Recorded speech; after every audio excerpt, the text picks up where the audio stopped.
কি কোনোদিন এরকম কাউকে দেখেছেন যে নাকি অনেক প্ল্যানিং করে, ভাবে যে আমি এইটা করে দেবো সেটা করে দেবো, কিন্তু আলটিমেটলি তার প্ল্যান সেই ম্যাটেরিয়ালাইজ হয় না?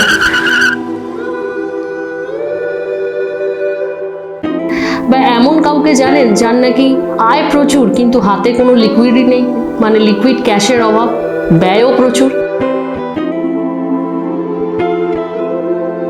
হঠাৎ হঠাৎ যখন তখন যেখানে সেখানে যে কথা বলার নয়, অপ্রাসঙ্গিক কথা বা ইরিলেভেন্ট কথা বলে, বা পাগলের মতো কিছু একটা বলে দিল যেটার সাথে টপিকের কোনো রিলেশনই নেই।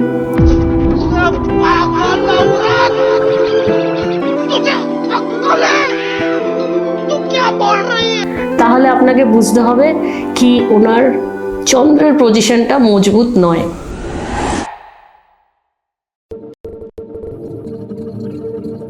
Hello, myself Amrita. আমি আপনাকে আমার এই অ্যাস্ট্রো উইথ অমৃতা চ্যানেলে স্বাগত জানাচ্ছি। যদিও এটা আমার চ্যানেল, বাট কমেন্ট সেকশনটা আপনারা অবশ্যই এর মধ্যে কমেন্ট করবেন।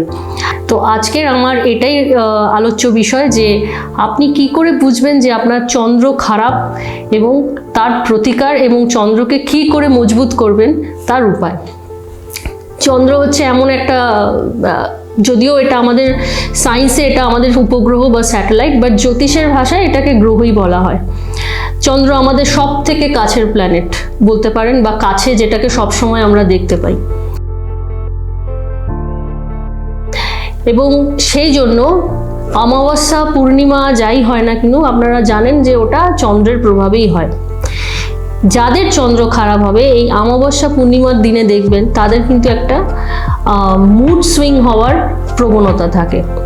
চন্দ্র খারাপ হলে আপনি দেখবেন সে কোনো কাজে মন শান্ত করতে পারবে না, মন বসবে না, তার মন সবসময় চঞ্চল হতে থাকবে। এবং এরা সবসময় চায় কি আমার লাইফে একটা কোথাও একটা শান্তি আসুক, আমি একটা জায়গায় স্টেবল হতে চাই, কিন্তু এটা স্টেবল হতে পারে না চন্দ্র যদি অশুভ থাকে।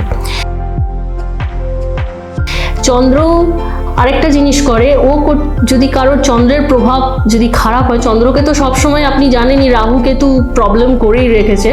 সেজন্য চন্দ্র খারাপ হলে বা দুষ্ট হলে কি হয় কি, কোনো কাজ ধরুন সে স্টার্ট করবে তার আগে একটা স্ট্রাগল হবে, তার কনফিউশন হবে, লাইফে রিস্ক নিতে পারবে না, এবং সবসময় ওর মন ভটকতা মন যাকে বলে আর কি, এদিক ওদিক ছুটে বেড়াবে। এবং চন্দ্র অনেক সময় আপনার কি হয় কি, আপনার যে স্লিপ প্রবলেম তৈরি করে, স্লিপ সাইকেলটাকে ভেঙে দেয়। আপনার লিকুইড ক্যাশের ওপরও চন্দ্রের প্রভাব প্রচণ্ড বেশি থাকে, কারণ আবার চন্দ্র শুভ হলে অনেক ক্ষেত্রে দেখা যায় অনেক অর্গানাইজেশনের অনেক উঁচু পোস্ট চন্দ্র ভালো হলে পাওয়া যায়। তো চন্দ্রের একটা ইফেক্ট বা মুনের ইফেক্ট জ্যোতিষে তো ধরাই হয়, এবং আমাদের লাইফের সাথে ওতপ্রোতভাবে জড়িত চন্দ্র।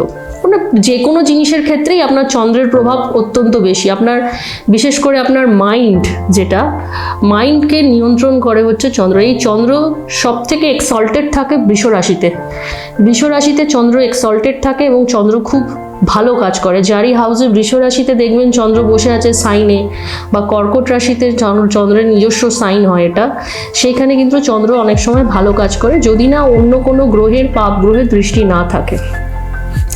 12th হাউস যদি কারোর চন্দ্র হয় তাহলে কি হবে, ওর খরচা বাড়িয়ে দেবে, প্রচুর লিকুইড পয়সা আর খরচা বাড়িয়ে দেবে।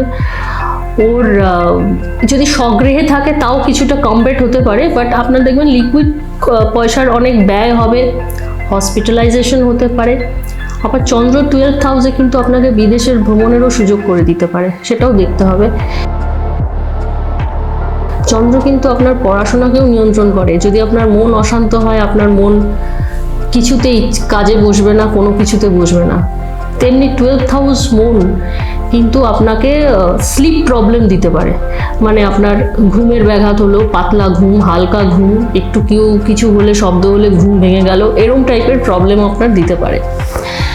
তো চন্দ্রকে ঠিক করার জন্য কিছু আছে কি, সবাই বলে হয়তো মুক্ত পড়লে চন্দ্র ভালো থাকে। হ্যাঁ, অবশ্যই চন্দ্র মুক্ত পড়লে, চন্দ্র ডিপেন্ড করছে আপনার চন্দ্র কি ডিগ্রিতে আছে এবং চন্দ্রের স্থান কোথায়, সেই হিসাবে মুক্ত পড়লে কোনো ভালো অ্যাস্ট্রোলজারকে দেখে আপনার ভালো হতে পারে। তবে চন্দ্রমা অ্যাকচুয়ালি আপনার ফ্যামিলিতে রিপ্রেজেন্ট করে আপনার মাকে।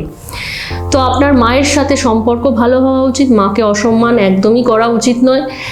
পারলে আমি কয়েকটা বলে দিচ্ছি, আপনার মায়ের কাছ থেকে একটা কোনো চাঁদ রূপোর কয়েন বা কিছু নিয়ে নিজের কাছে রেখে দিন। সাদা পুটলিতে রাখতে পারেন, একটু কাঁচা চালের সাথে যদি নিজের কাছে রেখে দেন তাহলে চন্দ্র কিন্তু খুব ভালো এবং শুভ কাজ করে। দ্বিতীয় আরেকটা করতে পারেন, যদি আপনার মনে হচ্ছে কি আপনার টাকা আসছে কিন্তু টাকা আপনি ধরে রাখতে পারছেন না, যে কোনো রেইনি সিজনে কোনো কাচের বটলে যদি আপনি বৃষ্টির জল ভরে নিজের ঘরের একটা কোনায় রেখে দেন, তাহলে দেখবেন আপনার ঘরের মধ্যে পূজা স্থানে রেখে দিতে পারেন, দেখবেন আপনার ব্যয়, এটা একটা লাল কিতাবের একটা রেমেডি, আপনি কিন্তু দেখবেন আপনার ব্যয় অনেকটা আস্তে আস্তে কমছে, মানে আপনার অতটা খরচা করতে দেবে না বা খরচা হবে না।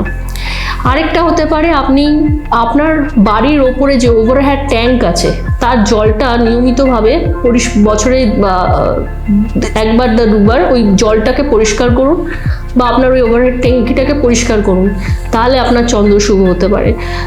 আরেকটা হতে পারে যে আপনি যদি কোনো বছরে একবার কোনো পাহাড়ে ভ্রমণ করতে গেলেন, ভ্রমণ কিন্তু জ্যোতিষে একটা খুব ভালো উপায়, কারণ ভ্রমণের জন্য আপনার কায়িক পরিশ্রম হচ্ছে, আপনি কোথাও যাচ্ছেন, ইওর মুভমেন্ট, ইওর এনার্জি সেই দিকে যাচ্ছে, তো সেই এনার্জি থেকে তো যে কোনো কাজ আপনি ইউনিভার্সে করুন না কেন তার একটা এনার্জির কামব্যাক আছে, সেই এনার্জি দিয়েই আপনাকে কিন্তু আপনার অনেক কিছু জীবনে ডিসাইড হয়। দেখবেন কোনো কিছু ভ্রমণ বা কোথাও গেলে আপনার মনে হয় কি আমি একটা লাইফের আলাদা এক্সপিরিয়েন্স হলো, সেটা থেকে কিন্তু আপনার অনেক মেমোরিজ এবং পার্সোনাল স্যাটিসফ্যাকশন আসে। তো বছরে যদি কেউ একবার বা দুবার পাহাড়ে যাত্রা করতে পারে তার চন্দ্র শুভ হয়। আরেকটা হতে পারে, আপনি যদি এটা খুবই একটা নর্মাল প্র্যাকটিস, গঙ্গা স্নান করলেও চন্দ্র ভালো হতে পারে। আর অবশ্যই যদি আপনি শিবের আরাধনা করেন, কারণ শিবের মাথায় দেখবেন চন্দ্র থাকে, মানে বলে তো স্থাপিলা বিধুরে বিধি স্থানুর ললাটে, স্থানু হচ্ছেন শিব, তার মাথায় চন্দ্র আছে, তো আপনি যদি তাকে আরাধনা করেন তাহলে আপনার চন্দ্র শুভ হতে পারে। তো চন্দ্র শুভ হলে আপনার কি কি ফল দেবে, আপনাকে একটা হাই পোস্ট দিতে পারে, আপনার মন শান্ত হতে পারে, পড়াশোনায় মনোযোগ বাড়াবে, আপনার ব্যয় কমবে, আর আপনার মায়ের সাথে সম্পর্ক ভালো থাকবে এবং লিকুইড ক্যাশও আপনার থাকবে। তাহলে অবশ্যই চন্দ্রকে ভালো রাখার চেষ্টা করুন। এবং এই বলে আমি আমার আজকের ভিডিও শেষ করছি। Thank you so much.